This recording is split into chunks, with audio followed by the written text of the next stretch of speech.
Bonjour à tous et bienvenue dans votre journal des produits de bourse de l'Upstat du mercredi 9 janvier.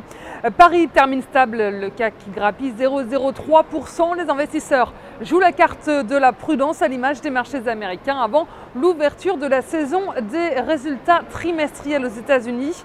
La place parisienne clôture dans le vert de justesse grâce à une belle performance des valeurs bancaires. On voit que Société Générale grimpe de 3,17%, BNP Paribas prend 1,07% et Crédit Agricole gagne 0,81%.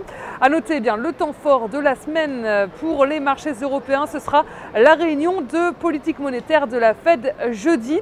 Et puis à Wall Street, les indices terminent à nouveau dans le rouge. Le Dow Jones split de 0,41%.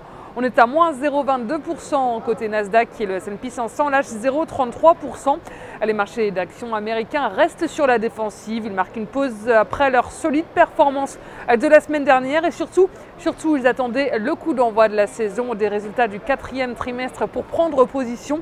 Et comme chaque année, c'est le leader de l'aluminium Alcoa qui a lancé le début des festivités.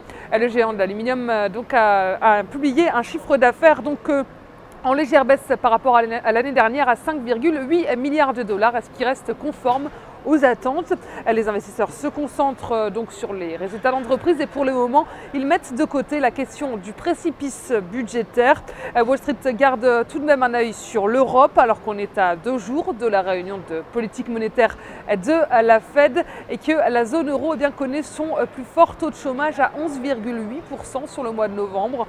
L'actualité macroéconomique est assez faible, on le voit depuis le début du mois aux États-Unis et les marchés attendaient un seul indicateur hier. Il s'agit du crédit à la consommation qui connaît une nouvelle poussée sur le mois de novembre. Il est en progression pour le 4e mois d'affilée.